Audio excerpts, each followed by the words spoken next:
According to his supporters, Benjamin Bibi Netanyahu is the greatest statesman in Israel's recent history, a quasi-providential figure who came to fulfill a biblical mandate and save the people of Israel and the West. And, according to his detractors, Netanyahu is a dictator who has ruled Israel for almost 30 years, and a criminal with several 100,000 deaths on his hands who has started international wars that persist to this day.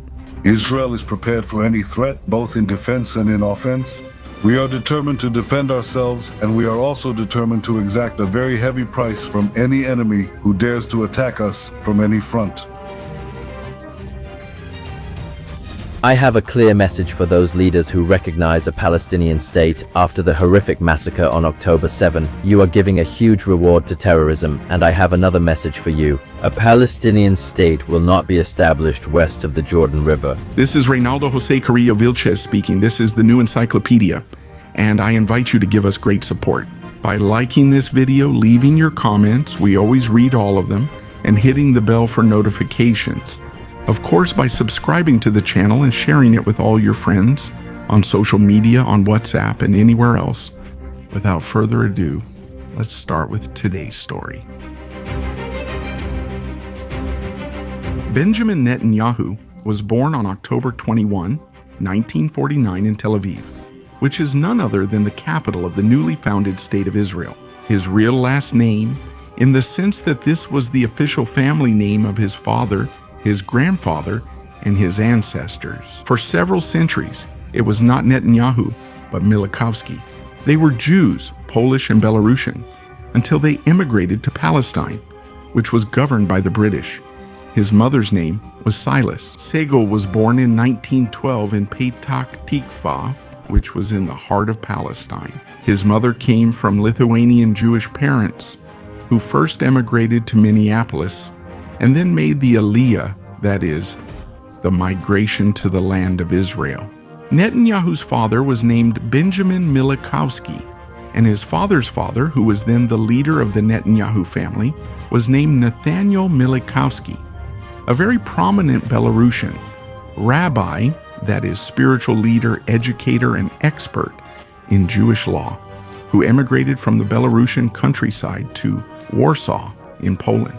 He became one of the most well-known public activists of Zionism in the region, giving speeches whose quality was talked about throughout the European Jewish community. Netanyahu's grandfather traveled extensively throughout Russia and Eastern Europe, promoting Zionism in Jewish communities. Netanyahu's father, named Benjamin Milikowski, would also become an academic closely linked to strongly Zionist groups in Israel.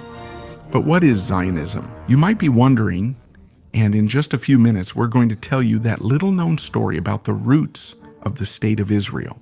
Let's go back for now to the origins of the Netanyahu family. After the First World War ended, the Ottoman Empire disintegrated and the United Kingdom took over the administration of the territory. Called for centuries by the West as Palestine, it was now officially named the British Mandate of Palestine.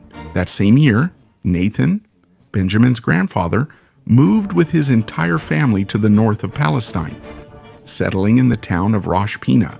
And that's when he publicly changes his last name to Netanyahu, which in Hebrew means given by God or God-given. This was a common practice among Jews, like David Ben-Gurion and Golda Meir, who were founders, patriarchs, and matriarchs of the State of Israel, and future prime ministers. By doing so, they changed a European-style last name for a Hebrew-style last name, which reflected an older connection to the so-called Land of Israel. Although, as we say, the origins of many of these families, for more than a millennium, were that they were born and lived their lives in Europe. And although in most cases they strictly maintained their Jewish identity and blood, coming from the maternal line, there was still an inevitable and significant mixing with the European population. Benjamin Netanyahu's grandfather finally arrived in that territory, along with tens of thousands of Jews who had been invited by British Palestine.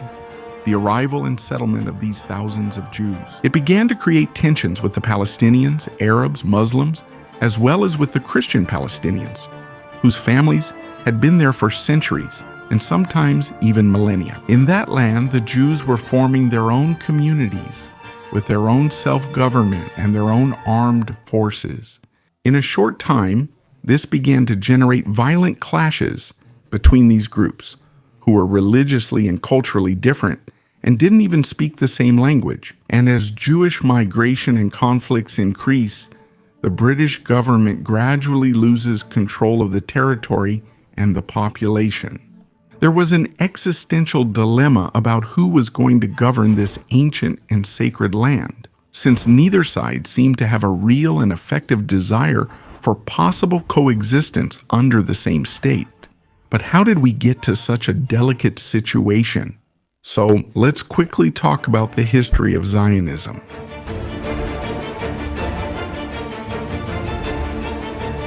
Zionism was born as an ethno-nationalist political movement in 19th century Europe. It proposed that Jews, in addition to being a religious group, were a national group in the sense that they shared a common, unique history, a race, a culture, and a language. For this reason, it is worth mentioning that Zionists promote the use of Hebrew, which had been largely abandoned until the 19th century.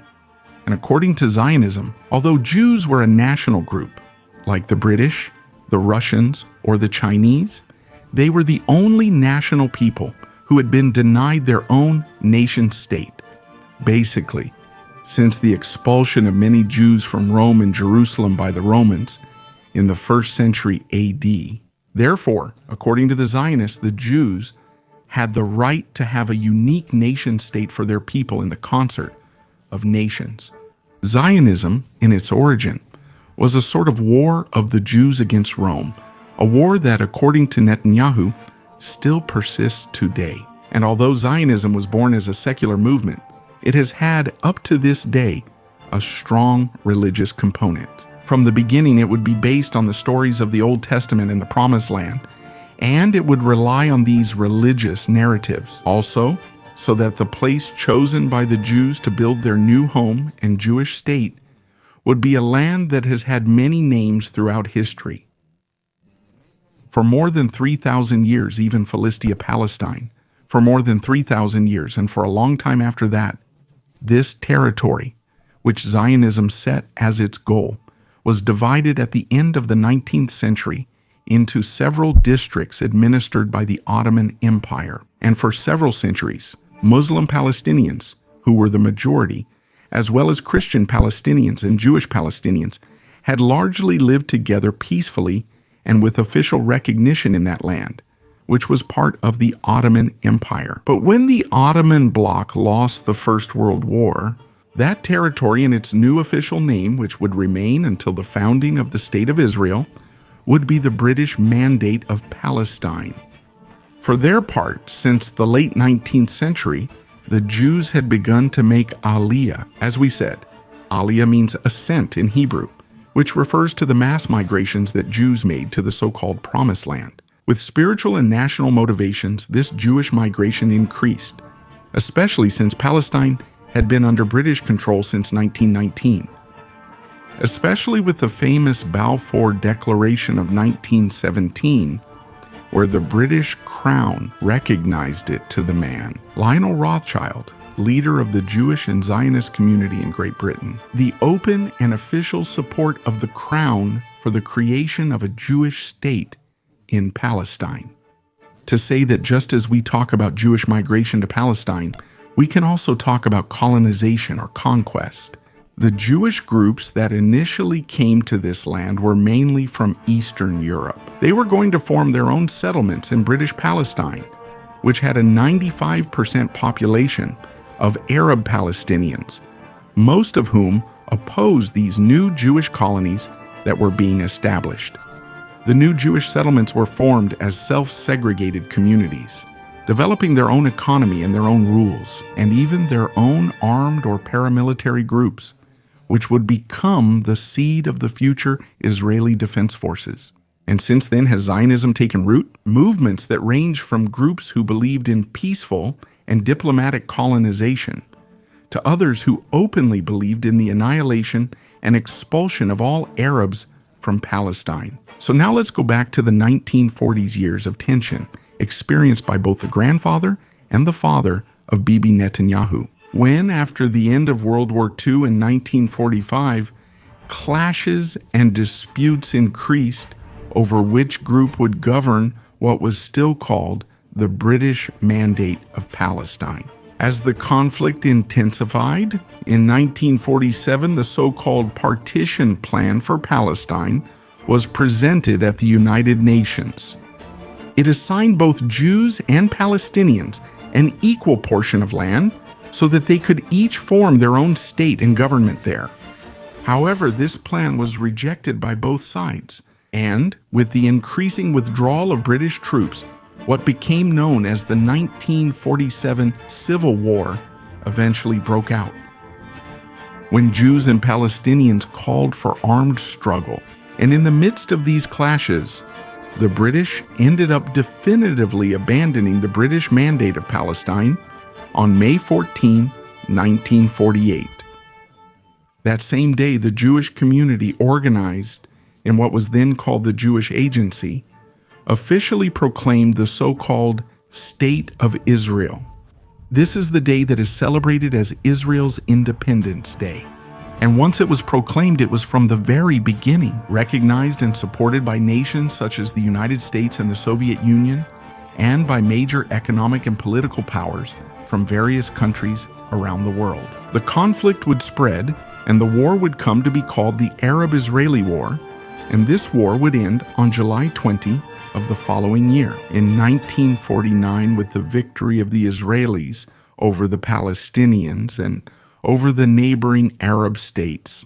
And with that, the Jews annexed more territory than what had originally been assigned to them in the United Nations Partition Plan Agreement, displacing hundreds of Palestinian families and coming to control about 78% of the territory that was formerly officially the Mandate of Palestine, and today is officially the State of Israel. During these years, which some consider biblical, Benjamin Netanyahu was born, influenced by his grandfather and his father, who at that time was a notable academic and researcher on the history of the Jewish people. From a young age, Benjamin Netanyahu would develop an unwavering loyalty to that land he considered his own and would raise the flag of Zionism from a very early age.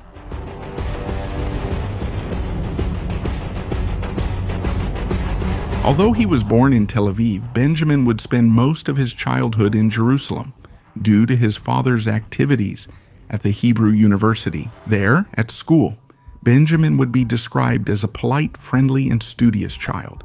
There, he also befriends the children of the leaders of the nascent Israeli state. Benjamin used to spend most of his time with his older brother. Jonathan would be his inseparable playmate and a crucial figure in his life. The Netanyahu family does not have financial difficulties. By 1952, Benjamin Netanyahu's father got a job as editor-in-chief of the Hebrew Encyclopedia. It became a commercial success and a mandatory reference book on Jewish history.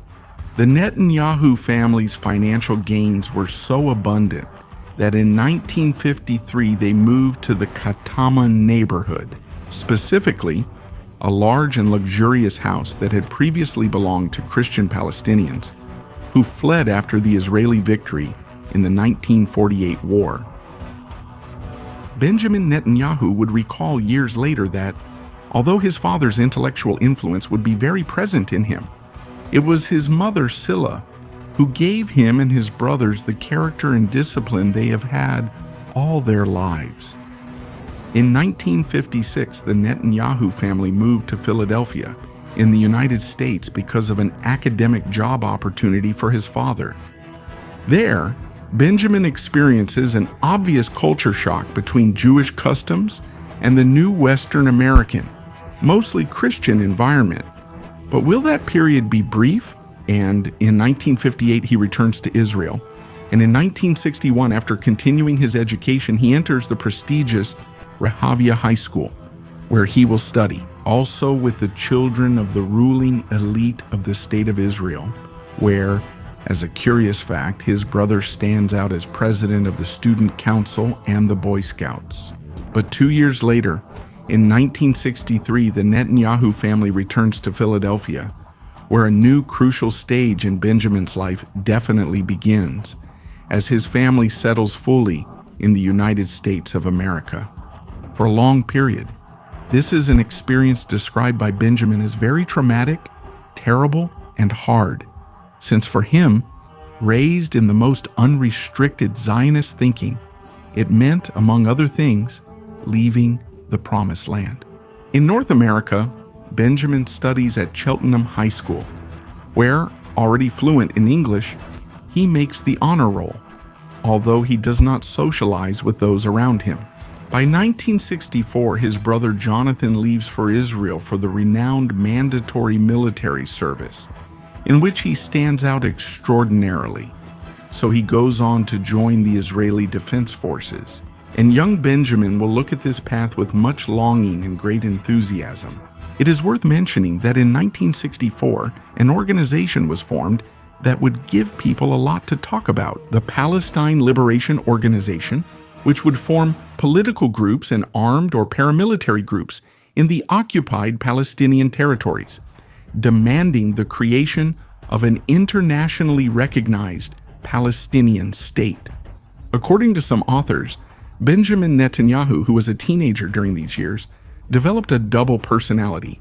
In the United States, he was nicknamed Ben, a studious young man, a voracious reader from an upper-middle-class background, a soccer and chess player who liked to talk about pop culture and American television of the time. On the other hand, during vacations in Israel, he was Bibi, a young man fervently committed to the Zionist cause, attached to the traditions of the Jewish people, who enjoyed and smiled when he met his fellow countrymen. Unlike the coldness with which he treated Americans, Bibi showed dislike for American culture. In a letter from that year, 1963, when he was very young, he writes, I quote, "Here people only talk about cars and girls. Life here revolves around one topic, sex.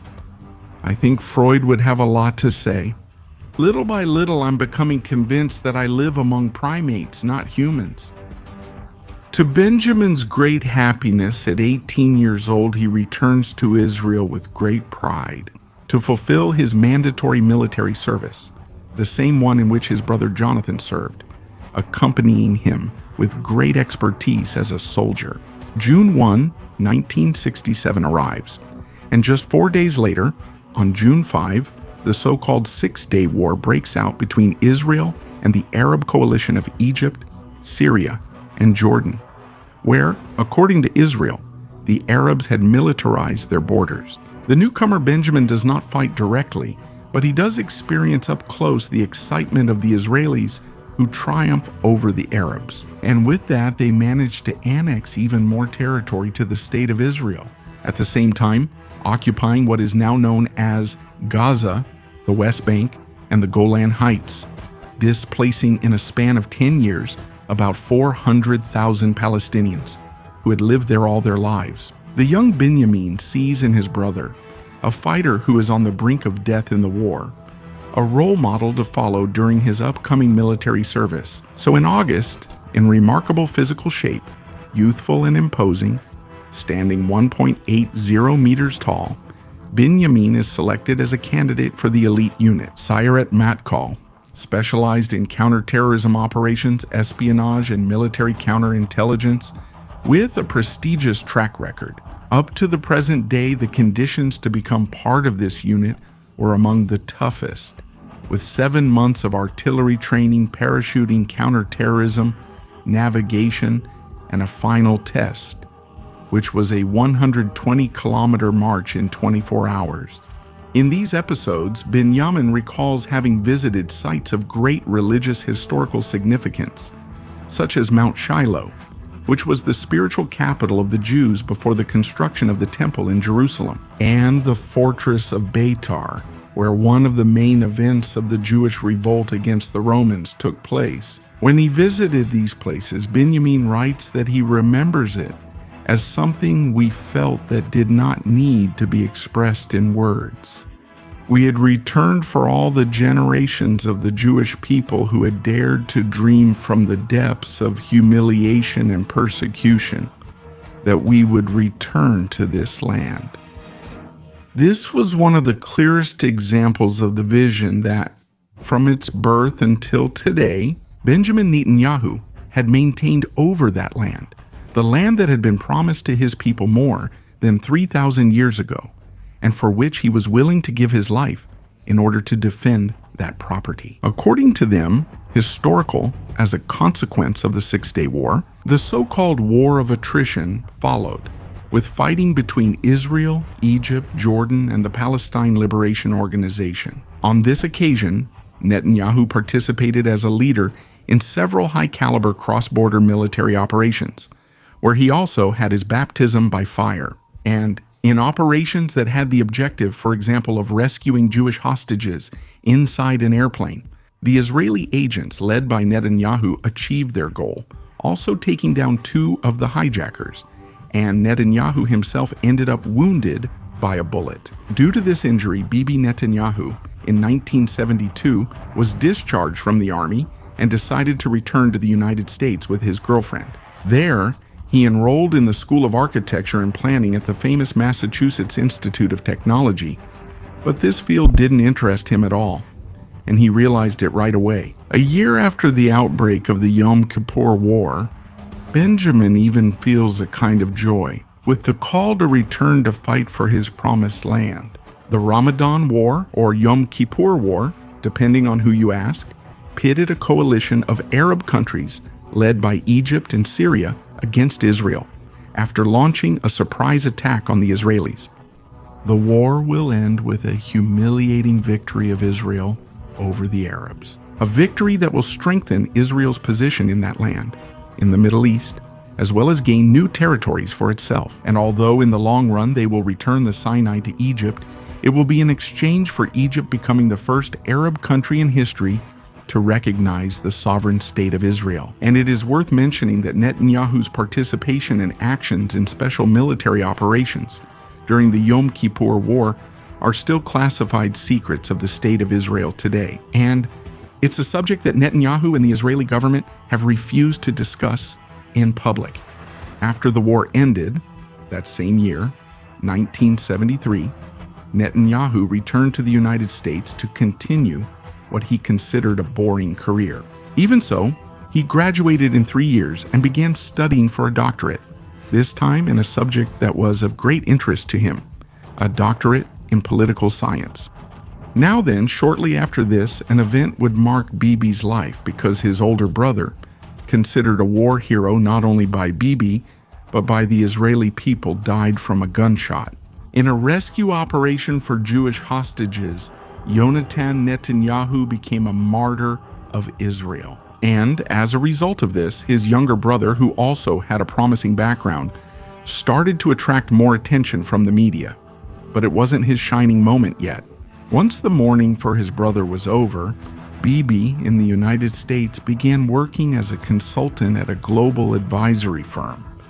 At that firm, Bibi became good friends with none other than Mitt Romney, who would later become a very influential American politician. He also became friends with a very important advisor to Bill Clinton named Ira Magaziner.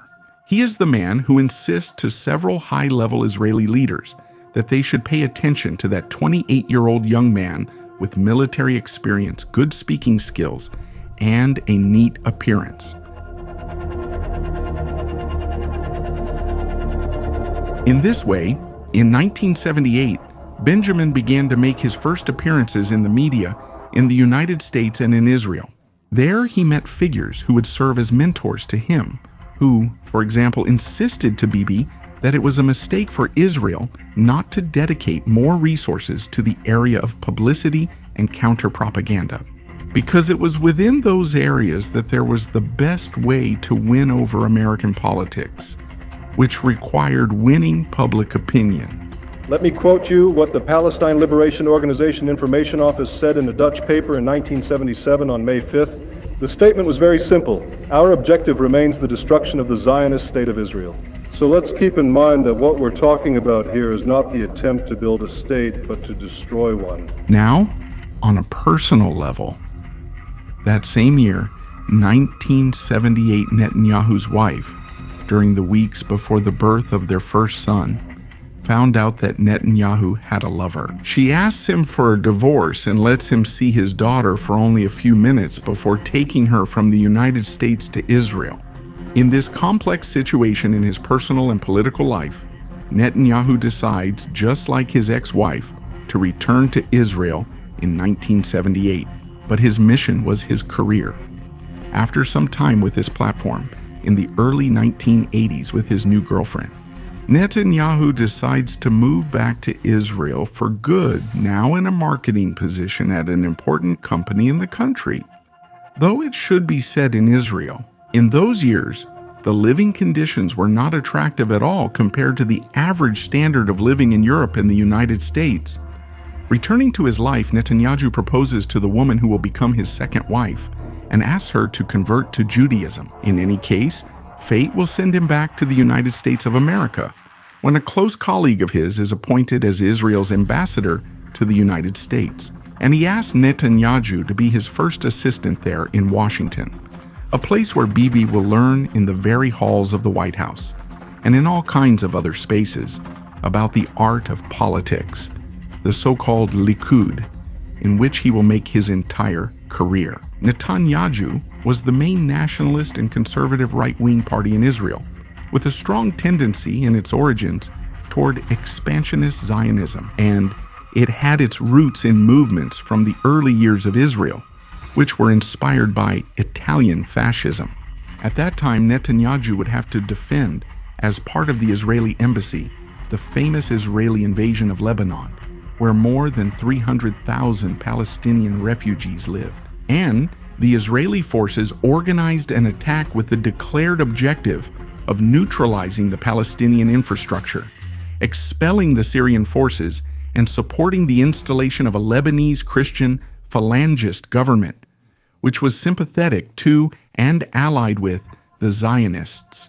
This war ended with 14,000 dead and the occupation of Beirut, the capital of Lebanon, by Israeli forces.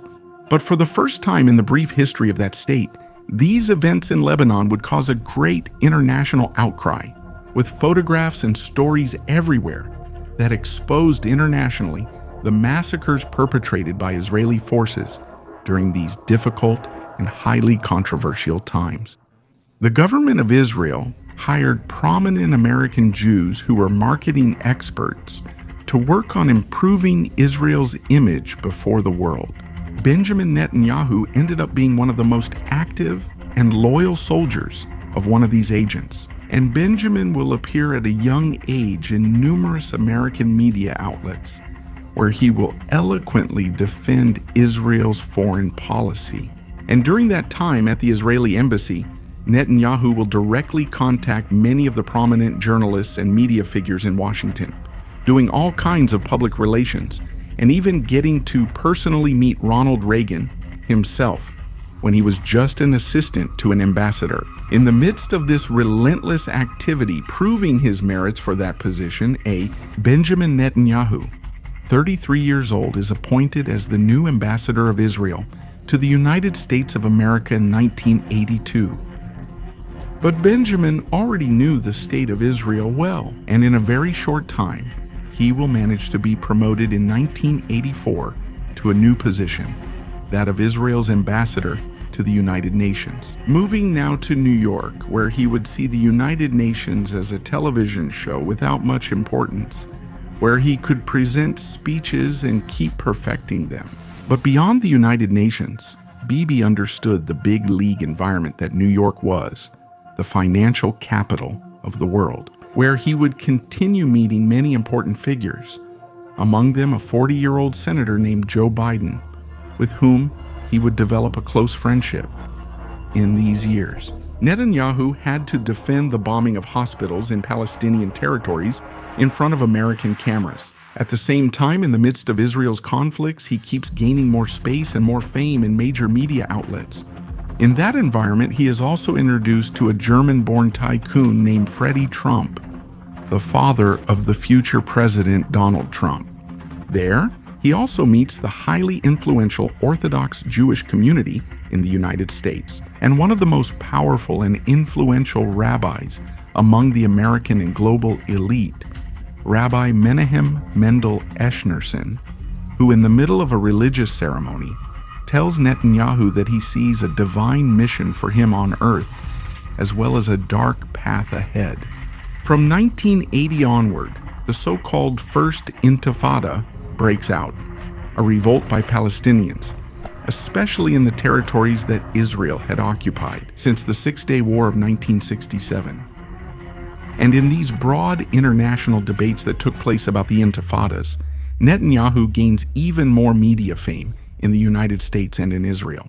It's worth mentioning that since 1984, the famous group Hamas was founded, which would become a major topic of discussion, a new Palestinian political and paramilitary group that would challenge the leadership of the Palestinian cause held by the Palestine Liberation Organization of Yasser Arafat.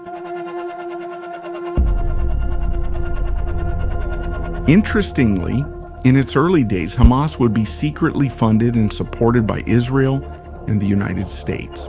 Now then, by the following year, in 1988, Netanyahu decides to fully enter the political arena. No more diplomacy, no more just media management.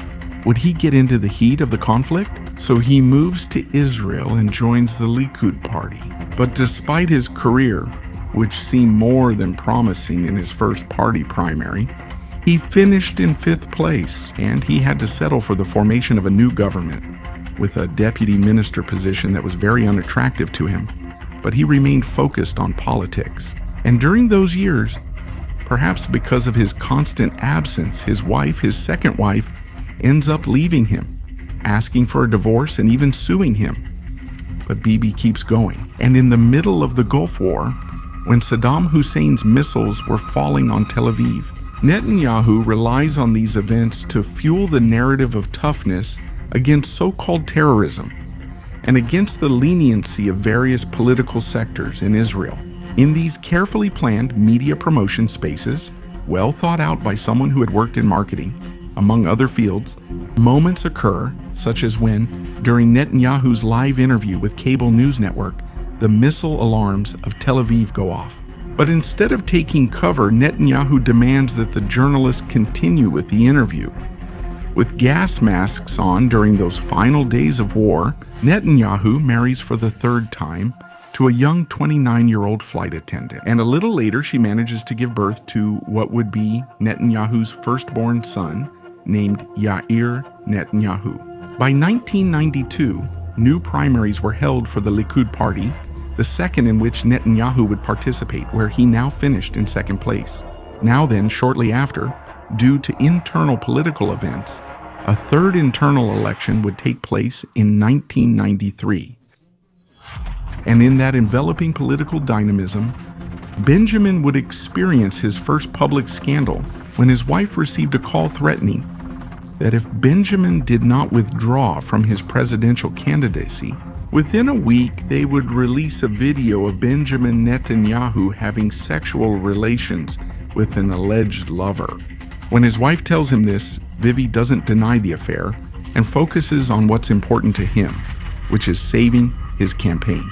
After days without being able to find out who the blackmailer was, Benjamin decides to appear on public television and talk about the matter, looking at the camera with a threatening tone, saying that we'll soon see who's behind all of this. Despite his affair being discovered, Benjamin begs his wife not to leave him, and she agrees not to get a divorce, in exchange for being by his side at all times, especially in important situations. And parallel to these political and media controversies, the famous Oslo Accords were taking place, mediated by Bill Clinton with Yasser Arafat, the leader of the Palestine Liberation Organization, and the Prime Minister of Israel. But beyond the media hype of these agreements, the conflict between Israel and Palestine would continue, with all kinds of new clashes and victims on both sides, especially on the Palestinian side, and with Israel continuing its efforts, sometimes more quietly, sometimes less so, to expand its territorial control. In the midst of these agreements that sparked great debate in Israel, and in the midst of these conflicts, Netanyahu accused the Israeli government of being weak and soft, and tried to present himself as the face of a tougher and more radical stance on the Palestinian conflict in the State of Israel. There were two major factions with their own nuances in Israel. One that advocated for strengthening the State of Israel through diplomatic and gradual means, and another whose main figure was Netanyahu, which advocated for a tougher and more radical policy toward the Palestinians, even an expansionist policy, and accused the Israeli government of being soft and weak.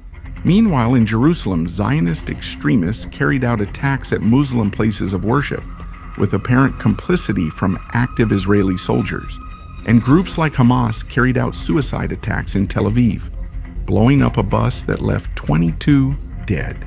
At the crime scene, only 7 minutes had passed when Benjamin Netanyahu arrived, denouncing the incompetence of the Israeli government.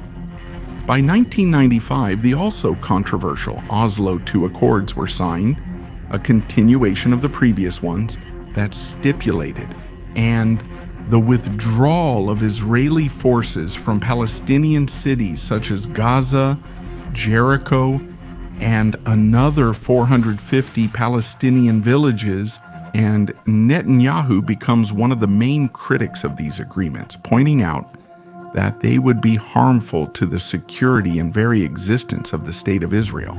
Withdrawal of Israeli troops from these agreements. The withdrawal from the Palestinian territories will also be partial, since the territories will remain under strict Israeli surveillance, with the ability to intervene whenever necessary.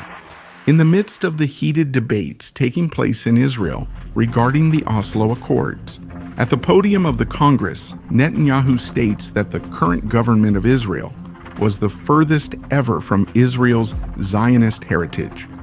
The Prime Minister, among the parliamentarians, shouts at Netanyahu, "You want us to go back to Gaza, Gaza?" To which Netanyahu responds, "I don't want us to go back to Gaza. You have already brought Gaza to all of Israel." The truth is that the government and the parliament still approve these agreements in turbulent times for the State of Israel, in which a group of masked men break the windows of the Prime Minister's car.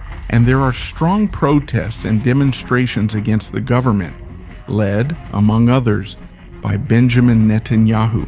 A month after social and political turmoil in Israel following the Oslo Accords, at a large demonstration organized by leftist groups in support of Prime Minister Yitzhak Rabin, after he gave a speech and got into his car, a young Jew belonging to the most radical factions of Zionism, he is shot twice in the back. These were the groups who argued that Minister Yitzhak Rabin's pacifism would be extremely damaging to the very existence of the State of Israel and the interests of the Jewish people, and the shot within minutes ends his life.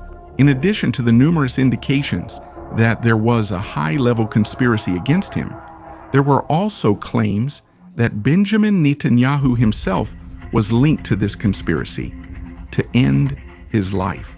The truth is that a new election takes place amid renewed military clashes between Israelis and Palestinians.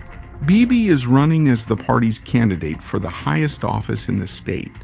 With a very well-prepared campaign, he manages to win the position, although by a very small margin, with 50.49% of the votes. Benjamin Netanyahu becomes the Prime Minister of Israel.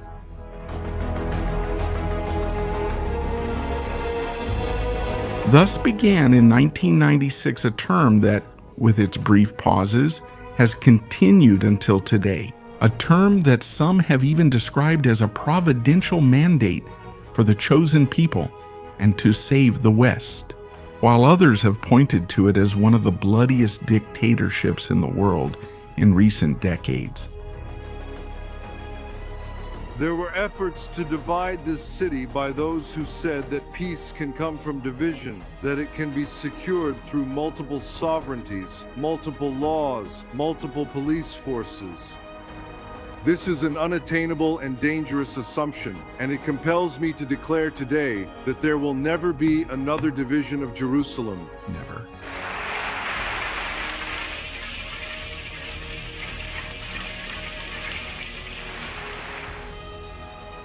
Beyond periods of pause, Benjamin Netanyahu has been the Prime Minister of Israel from 1996 until today. Before talking about Netanyahu's domestic policy and his successful economic policy, it should be said that all of Bibi's governments have been distinctly Zionist, expanding the borders of the State of Israel into Palestinian lands and strengthening its power in the Middle East. From its beginnings until today, Netanyahu's Israel has been involved in multiple issues, multiple military conflicts, the most recent being the Gaza War, which began in 2023, and since then alone, it has caused around 100,000 Palestinian deaths and about 2,000 Israeli deaths. On the other hand, and very importantly, it should be said that during Netanyahu's governments, the influence and integration of the State of Israel have been strengthened over the political and social life of the power that is the United States, as has been reflected in official reports dating back to 1996 itself, where Netanyahu stated that Israel would seek for the United States to use its military power to favor Israel's geopolitical interests in the Middle East, attacking countries such as Hussein's Iraq, al-Assad's Syria, or the Ayatollah's Iran, in order to guarantee a Middle East favorable to the Israeli state. In Netanyahu's first year in office, a ceasefire was achieved without new attacks between the warring sides. By September 1996, Netanyahu met with Yasser Arafat, where there seemed to be cordiality and mutual understanding. However, within a few days, there would be new scandals and new conflicts and clashes between Palestinians and Israelis, resulting in dozens and hundreds of dead and wounded. Netanyahu's position in these negotiations with the Palestine Liberation Organization, they were the so-called 3 no's. That is, there will be no withdrawal from the Golan Heights, there will be no discussion about the case of Jerusalem, and there will be no negotiations with prior preconditions imposed in the middle of these talks. Hostilities intensified when, in 1997, a Hamas operation, allegedly supported by the Iranian government, left several Israelis dead with bombs in Israel. Following this, Netanyahu, as Prime Minister, authorizes a Mossad operation. There, posing as Canadian tourists, they enter the Kingdom of Jordan and inject poison through the ear of a general from the Hamas group. This will trigger an escalation of global diplomatic tensions between King Hussein of Jordan and Prime Minister Netanyahu after several Mossad agents were discovered. This ends days later with a prisoner exchange and a severely deteriorated relationship between the two countries, added to new attacks and new massacres among all warring factions in the following months. Netanyahu, in economic terms, takes several measures of economic liberalization and promotes a model of greater market freedom for Israel. Exchange controls and other regulations are liberalized, and some sectors that belong to the State of Israel are privatized. But what will cause more sleepless nights and more unrest is the issue of the Israeli-Palestinian war. There, Netanyahu will face opposition from the left, who accused him of committing excesses against the Palestinians and not promoting peace, as well as from some sectors of the right, who rather accused him of making too many concessions to the Palestinians. And although this was the main issue, there were also internal accusations of corruption and money trafficking, influences over Netanyahu's judiciary. The most important of these came from the Israeli police itself in 1997, followed by another one in which he was accused of accepting $100,000 from a contractor. However, beyond the public scandals, these complaints in the prosecutor's office never managed to succeed. But the truth is that the complicated situation with negotiations on one side and the attacks from Hamas and Hezbollah on the other will cause Netanyahu to lose that image of a tough leader against Israel's enemies. And with that, he will lose the general election he runs in during 1999 to be re-elected as prime minister. But the truth is that this defeat will only be a small pause, as we will see. After his defeat in the re-election as prime minister, Netanyahu decides at first glance and publicly to retire from politics. Still, he will stay alert for a possible return. And in 2002, that moment arrives when he is appointed by Prime Minister Ariel Sharon as Israel's Minister of Foreign Affairs. He performed several roles that year, among which stands out his strong lobbying for the United States to invade Iraq to support that invasion of Iraq. Netanyahu testifies under oath before Congress that there was no doubt Saddam Hussein was advancing in the development of nuclear weapons, although this was never proven later.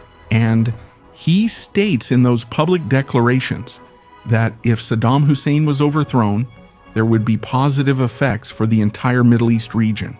By the following year, in 2003, in a suspicious move, the Prime Minister of Israel, Ariel Sharon, moves Netanyahu to the Ministry of Finance, according to some, apparently to harm him as Minister of Finance during an economically uncertain time for Israel, in the face of the second intifada that was taking place. But beyond this, Netanyahu goes all out in this position and announces that the excessive public sector and excessive regulations were what the country had the most of. Stuck with Israel's productivity, Benjamin pushes forward an economic program that will be very significant for Israel. He implements privatization measures and lowers taxes, targeting various monopolies and economic cartels that had stalled competition in different sectors. He implements controversial programs to reduce government aid, like requiring several of the beneficiaries of this aid to either get a job or train in a trade before receiving it. He also raises the retirement age and freezes government spending for 3 years in order to drastically reduce and achieve it, the public budget deficit. The truth is, and this was key, in a short time, the economy of Israel, led by Minister Netanyahu, begins to grow, to prosper, and unemployment is significantly reduced. Now then, in what was and will continue to be the central issue for Israelis, he is going to openly oppose the Gaza withdrawal plan proposed by the government and threatens to resign if such an agreement is approved. Thank you, see? A resignation that in fact ends up happening when the Israeli government in August 2005 ends up approving the project. So Netanyahu now returned to the opposition, and after complex political maneuvers, rose again as the leader of the Likud party. But in that Israeli election that was held, Likud came in third and survived, and thus he became the new face and main leader of the Israeli opposition in those years. Is he going to maintain a hard line in his speeches against the Israeli government's softness with the Palestinians? And is he going to oppose the ceasefire agreement between Hamas and Israel?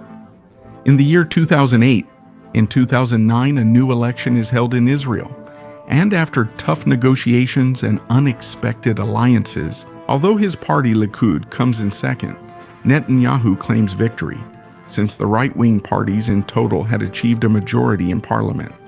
So the president of the government of Israel appoints Netanyahu as the new prime minister of Israel. However, when it comes time to form a government, he leaves out several of his right-wing allies with whom he had initially claimed victory.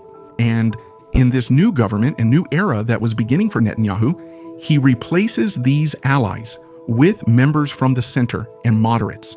From this period on, Netanyahu will govern for 4 consecutive terms. As we will see in the video,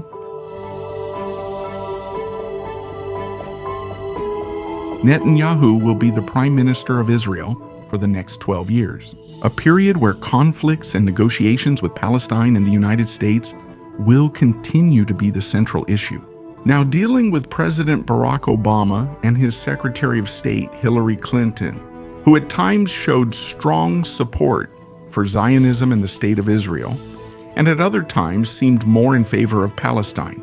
In fact, during Obama's administration, there was a reduction in the influence of the Israeli government lobby within the United States in these complex negotiations. During these years, Netanyahu stated categorically that they would only accept a Palestinian state if it did not have an army, if Jerusalem remained as the united capital of Israel, and if the Palestinians gave up the so-called right of return to their own lands.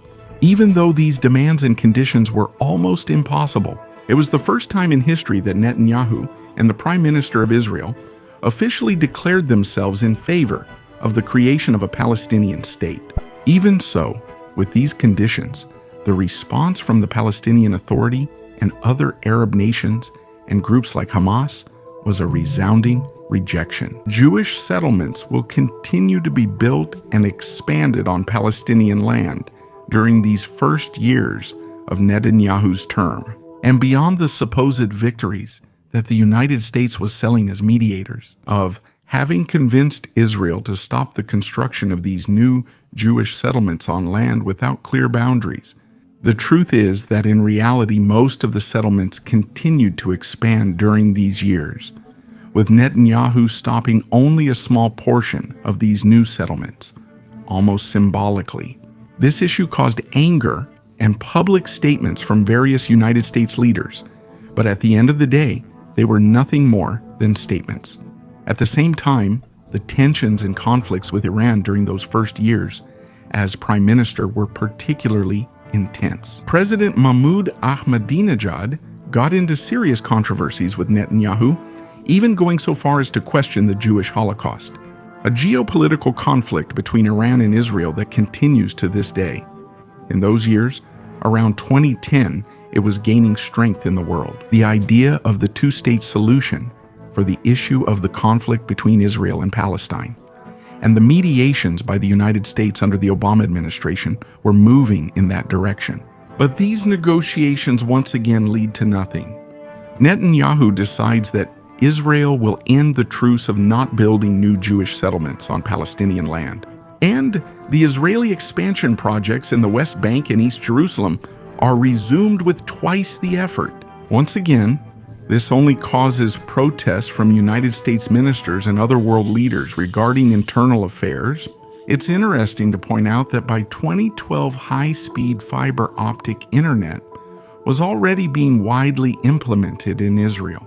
And beyond this, Netanyahu intensified what was already a state policy, through which it would become the leading and most advanced country in the world in digital security and cybersecurity services, as in fact they have been achieving over these years under Netanyahu's leadership, being today a nation with great influence in the world regarding its computer systems. Already approaching the end of this term of office by the year 2013, Netanyahu achieves a formal alliance with the other largest party in the government, the second consecutive term since 2009, thus forming the 33rd government in the history of the State of Israel. In this new term, Netanyahu will continue a strong and gradually expansionist policy towards Palestine, while also continuing the process of liberalizing Israel's economy, a process that now also involved the implementation of regulations against the formation of monopolies in order to further stimulate competition the following year, 2014. Netanyahu is concerned that Hamas and the Palestinian Authority had formed a national unity government. So faced with this reality and accusing Hamas of having kidnapped and killed 3 Israelis, Netanyahu launches a major military and police operation, arresting and bombing various strategic points in Palestine. This operation was the definitive end of the ceasefire that had been agreed upon some time ago between Israelis and Palestinians, with the hope of reaching new agreements under the Obama administration. So a new escalation of violence and clashes between Palestinian and Israeli groups begins. At the same time, Israeli efforts to expand Jewish settlements in those lands are intensified. This new escalation of violence between Netanyahu and the Palestinian groups will lead to relations between Obama's White House and Netanyahu's Israel reaching the worst levels seen in a long time between the two countries. Even so, beyond Obama's official government, the relationship between the American political elite from all sides and the political and economic elite of Israel was becoming closer, more intertwined, and more dependent on each other. They were dynamic and turbulent years. And, with a new prime minister election looming on the horizon in Israel, Netanyahu once again changed and hardened his stance on the Palestinian issue, withdrawing the support he had previously expressed for the creation of a Palestinian state. He now stated that during his term as prime minister, a Palestinian state would not be established, and that giving Palestine a state would mean giving space and territory to radical terrorist groups to operate against Israel. With that rhetoric and the conflict more tangled than ever, in March 2015, Netanyahu is re-elected for a third consecutive term as Prime Minister of Israel. And it's worth saying that people seem to reward him and his administration, since this was the election where the Likud party won the most seats in its history. Thus, to a large extent, the vision and policy for Israel that Netanyahu had been advancing for several years as Prime Minister continued. Now he is going to introduce important agricultural reforms. He will also lower tariffs to stimulate competition, and he will deregulate the financial sector, as well as other measures aimed, among other things, mainly at lowering the prices of food and other essential goods. One of the biggest political conflicts that Netanyahu faced during his term did not come so much from politics, but from religion. This created a conflict with the Orthodox Jewish Party, which was part of his governing coalition. When Netanyahu proposed creating a space at the famous Western Wall dedicated to the prayer of non-Orthodox or non-traditional Jews, this party opposed the proposal radically and vocally, but eventually some kind of agreement was reached. And this episode remains as an example of the strong influence that religion has on Israeli politics. Meanwhile, in the United States, an unexpected new president named Donald Trump took office after an era under Obama that was critical in its relations with Israel. Now, a great ally of Netanyahu was coming to the White House, who would take historic measures, such as recognizing Jerusalem as the official capital of Israel and moving the American embassy to Jerusalem. At the same time, during those years, Netanyahu would begin to experience one of his biggest scandals, investigated by the Israeli police since 2017 for cases of corruption, fraud, and bribery. In 2019, the Israeli prosecutor's office announced that it would file criminal charges against Netanyahu, causing a great stir and national and international debate. Although the criminal trial would not begin until mid-2020, and it has continued up to the present day. Even so, with this new front open, Netanyahu would remain firm in his position. And he manages to be re-elected for a fifth term as Prime Minister of Israel in May 2020, which would be his fourth consecutive term.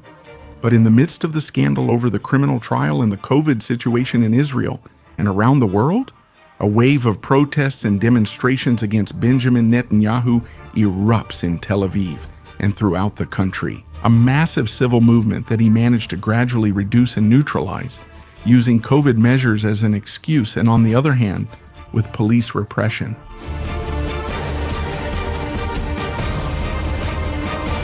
It's important to say that since the arrival of a more pro-Israel government in the United States with Donald Trump, tensions between Iran and Israel escalated even further.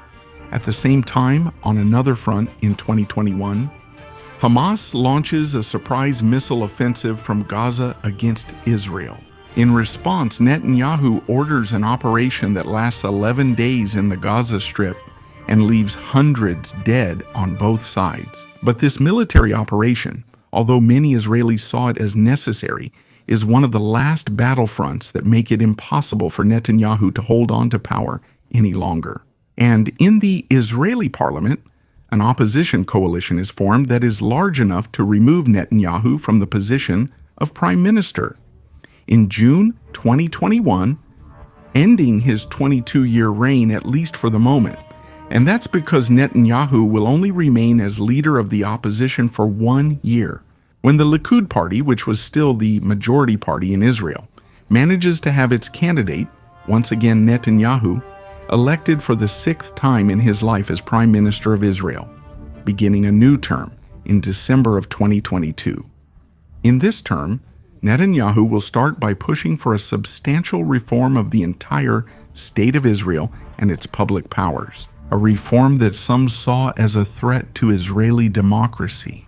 At the same time, Netanyahu will intensify a strong policy of new Jewish settlements in the West Bank and Gaza, and he will officially formalize the annexation of new occupied territories to the State of Israel, an action that will not go unanswered. So, as a reaction to this expansionist policy of Israel, in October of 2023, one of the most delicate periods between Israel and Palestine breaks out. Up to this day, when Hamas and pro-Palestinian groups carry out a surprise attack in southern Israel, in the Gaza Strip, using both missiles and bombs, as well as incursions by Palestinian soldiers into Israeli territory. A Palestinian operation that in less than 2 days of clashes and attacks with Israeli forces will leave more than 1,000 Israelis dead and more than 1,000 Palestinians dead. That day was called by some Israelis the bloodiest day in the history of Israel and the Jews since the time of the Holocaust. And in response to this attack, the Prime Minister of Israel, Benjamin Netanyahu, calls for war against Hamas and the Palestinians, saying that any place where Hamas was organizing or hiding would be turned into a city in ruins. It must be said that it was more than suspicious and controversial, the way in which Israeli intelligence supposedly allowed the Palestinians to carry out this attack in Israel with such ease. And in this new period of war that was beginning between Israel and Palestine, hundreds of thousands of Israelis are calling for Netanyahu's resignation, who in the midst of these tensions, a few days later on Twitter, he blames Israel's security chief for allowing these incidents, only to delete the comment a few days later. And it's worth mentioning that after this attack, opposition to a Palestinian state became once again the predominant voice in Israeli society and the Israeli government. The truth is that after this, the Israeli Defense Forces invade and occupy the Gaza Strip once again. They do it violently, and as Netanyahu said, for as long as necessary, and in his own words. Palestinian civilian casualties are collateral damage from this Gaza war, which began in 2023.